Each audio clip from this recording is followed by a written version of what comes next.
I will drive to Lux right now and go to Lucifer Morningstar himself and sell my soul for a good found family book. If it's freshly 18 and then a full-blown AARP member adult, no. Hey guys, welcome back to another video. Today we're gonna tier rank some book tropes. Tier ranking videos are some of my favorite videos to watch ever. I feel like they give a really good insight of a person's taste. So last night I made a template on the tier ranking website that everybody uses, and I try to come up with as many book tropes as I possibly can. Most of these, I will say, are gonna be romantic tropes.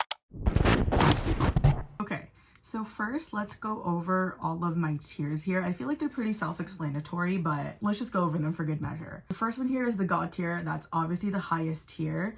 This is the end-all be-all of all tropes. I will sell my soul for these. And then I have the yes please tier. These are tropes that I generally love. Not as much as the God tier. I won't sell my soul for them, but I will sell one kidney. And then the we're cool tier is for tropes that I'm pretty neutral about. I'll pay like MSRP for it. The is literally just that. No offense, I don't really care. And then the last tier is jail, as in I'd rather go to jail than read these.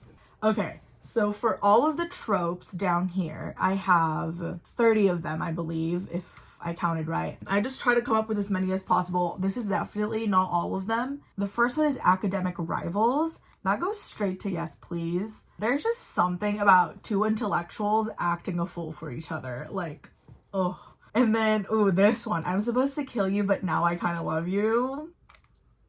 That's God tier. Like, the forbiddenness of it all is like, oh. Because then they have to find a way to be together. Or they would have to go on this epic journey where they have to get rid of whoever ordered the hit.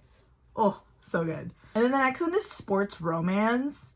We're cool. Athletes hit different. Unless it's about a sport that I really care about, then generally I don't really care for like the sports aspect of it. So we're cool. And then right person, wrong time. Mostly because I'm really picky with this trope. I feel like it's really, really easy to do this one wrong. If it's done well, it's probably gonna go in the yes please tier, but most of the time it's not. So, oh, this one. No one understands me but you. I'm sorry, this is going to jail. This type of writing in this trope usually gives off pick me, choose me, love me vibes, and I'm not really here for that. Accidental pregnancy, jail. That's not the type of drama that I'm here for. Secret royal. Okay, so for this one, I'm gonna lump in like the Princess Diaries trope where I didn't know I was royal until now trope. And I think I'm gonna put this under we're cool. I don't really seek this out, but I think it's cool and it can be done well. So, oh my gosh. Human X some sort of supernatural creature. Yes, please. And I'm not ashamed. I am not ashamed. Give me more Katie and Damon Black from Obsidian by Jennifer L. Armentrout. Oh my god, yes. Secret dating. Yeah, no. That's, I usually hate the reason why they have to keep their relationship secret in the first place, so I don't really fuck with that one. Oh, found family is God tier. For sure. God tier. I will drive to Lux right now and go to Lucifer Morningstar himself and sell my soul for a good found family book. I love these. I love that there's solid platonic relationships and really cute romantic relationships. Like, it really makes me want to be a part of like this huge found family whenever I read books like these. Oh, so good. The next one is Secret Identities. This one is we're cool. I feel like this is kind of similar to like a Secret Royal situation. I think it can be done well where the reveal of like, ooh, you're actually this person is cool. But sometimes it can be like, are you stupid? Like, it's so obvious, you know? So I'm okay with that one. I don't hate it. Okay, love triangle. I know this is jail for so many people, but I'm cool with it. Yeah, most of the time, love triangles are done so badly where it's like, what is the point? Like, it's so obvious which one you're gonna pick. Or like the other person is just so obviously the right choice. When a love triangle is done wrong, it's really annoying. But when it's done really well, oh my god. Infernal Devices. The Infernal Devices did it right. That is probably the perfect example of a love triangle. And then we have Second Chance Romance.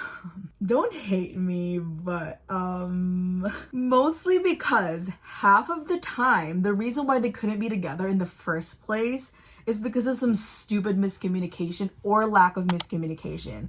And that is one of my least favorite things ever in a book, is when couples or people in general have a stupid miscommunication. Like, oh my god, it is so frustrating. So insta love that's jail. That is straight up jail. Miss me with this whole I laid my eyes on her and I fell in love. No, babe, that is called lust. That's not love. No. And then the next one is I hate everyone but you. Yes, please. That one's a great trope. It can be overdone, but I still fucking love it. This, I feel like, is when no one understands me but you is done well. And it's also just really nice to see someone who's so freaking mad at the world do something nice for like just one person. And it's like, it's so toxic, but like, it's so good. Ooh, okay, the bad ex good romance. So this is when one of the love interests is like the baddie type and then the other love interest is like the innocent baby. This is a god tier moment. I love a bad/good romance. There's just like the character development, the dynamic between the two characters is always so fun because they're so opposite. I feel like I should have put opposites attract here, but I love a good opposites attract. I feel like it just makes for good chemistry. You see what I did there? Workplace romance. Y'all are gonna hate me for this, but I really don't care for this trope. In the Spanish Love Deception, I finished that book recently, and my least favorite parts were when they were in the office. I just didn't care. I'm sorry, there's something really depressing about a 9-to-5 setting. The only workplace romance I'm here for is Grey's Anatomy. Okay, forced proximity. This is yes please. Especially when they don't like each other or they're like trying to pretend like they don't like each other. The tension. Oh, the tension is so good. And then we have enemies to lovers. That's a god tier moment. Do I even have to explain this one? I will sell my soul and my firstborn for this trope. And I'm not sorry. I'm really not. Especially when the enemy actually used to be like the villain of the entire story. Oh my god. I just love morally gray characters. And usually with enemies to lovers, both parties are pretty morally gray where like they would do whatever it takes to like make the other person. I don't know what it is, but I love a good morally gray enemies to lovers romance. That is one of my favorites. Best friend's brother. We're cool. It can be done really well, but I hate it whenever the friendship has to suffer first for the romance to thrive. That's so icky to me, especially when the friend is like, you have to pick between me or my brother. I don't like that. I don't like that at all. Okay, the next one is soulmates. I know a lot of people don't like soulmates, but I think we're cool. I don't mind it. It can be done so wrong very easily, but I recently read a really good like soulmates romance. I can't say what it is because it would be a spoiler, but when it's done really well, it's done so well. And I'm thinking of specifically whenever they're soulmates, but like they can't be together because of like some bigger force. Oh my god, so good. Because you can tell they have like this pull towards each other, but they're trying to resist it, or there's just something that won't let it happen. Fake dating. Shit. For this one, I'm not gonna lie, this used to be in my yes please tier, but I think now we're just cool. I think I got sick of reading fake dating because I've been reading a lot of them lately, and I kind of am sick of reading about that moment when they're like, I can't tell what's real, I can't tell what's not real. I don't know, that moment can sometimes, okay, when that moment is written really well, I really like it, but then there's times when that moment is annoying where it's like, dude, are you kidding me? Just freaking talk to each other. I really don't like miscommunication, if you can't tell. Like, I just don't like it when they don't talk to each other, and sometimes like that's what happens whenever they're like, I can't tell if this is real or not anymore. Okay, friends to lovers. This is a yes please for me, especially when they're childhood friends to lovers. Childhood friends to lovers is so good. I'm thinking of Lily and Lo again. I can't stop thinking about these two characters. I'm obsessed with that series. I've only read the first book, but I'm obsessed with it. And every time I think of their relationship, it makes me so happy. I don't know what it is. Like, there's just something so beautiful about growing up together and just like having this connection, and then it turns into something more. Oh, slow burn romance is god tier. That's not even a question. Like, you have to make them work for it. I especially love it when it's like slow burn and it pretty much takes them the entire series. If it's a series, it takes them the entire freaking series to get together.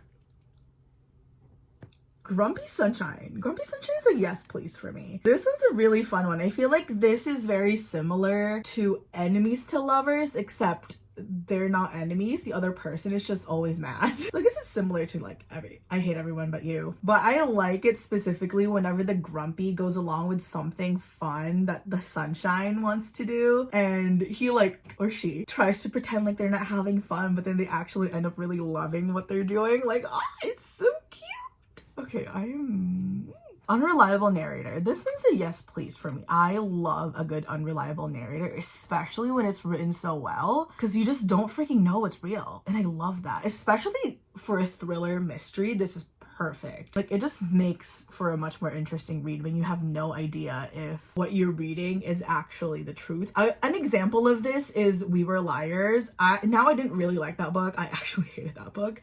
But in terms of the writing and the unreliable narrator part, I really enjoyed it. But like the storyline itself, I hated. And the characters. But yeah, the unreliable narrator part of that is like the saving grace of that book. And then The Chosen One. I know a lot of people hate this one. I think it's because The Chosen One is overdone, but we're cool. I like seeing how the characters will handle the fact that they've been given this big responsibility that they didn't really ask for. I think that's a fun plot line. Except for whenever they deal with it in a really stupid way, then that would really annoy me. But most of the time, I like a chosen one trope. Age gap romance is jail. Especially if it's, oh my god, especially if it's freshly 18 and then a full-blown AARP member adult. No. And then student teacher romance is jail times 2. This is the worst type of age gap romance. It is so gross to me. I'm sorry if you're into the whole student teacher thing. I just can't get with it because there's just a huge power imbalance. And I'm talking when like the teacher is actually the teacher of the student, not like in The Love Hypothesis where the guy is a teacher or the guy's a professor and she's a student, but they like aren't each other's teacher or student. You get what I'm saying? Like, this only applies when they're actually student teacher, because then the other person holds a lot of power over the other person, even if they're trying to like make it fair or whatever. Like, it just doesn't. I mean, maybe it can be done right, but I just haven't read anything where it's done right, and it always comes off really icky for me. I'm sorry. And then the last one is Brother's Best Friend. I'm cool with this one. Like, it can be pretty fun depending on how the relationship the character has with their brother. It can be really annoying though whenever the brother is like ridiculously overprotective for no reason. Like, it's cute if it makes sense, right? If they're overprotective and it makes sense. But sometimes these big brothers or little brothers even would just be freaking swinging punches at their friends without even talking to them. And again, I hate it when people don't talk to each other. Just freaking talk to each other. But anyway, that is my tier rank. I actually have a lot more jail than I thought I would. That is all 30 tropes ranked. That's pretty fun. I love doing this video. I should do more tier ranking. But yeah, it changed my mind if you disagree with anything. But I think I'm pretty set on these. Unless I read like some book that really changes my mind on like some of these. But that's all for today's video. Thank you for watching. I hope you enjoyed. And if you did, don't forget to give it a thumbs up down below. That would really help me out. And also subscribe if you haven't already. I will see you guys next time. Bye. Life goes up and it goes down. I know my mom taught me that. I figured why we fool around. So little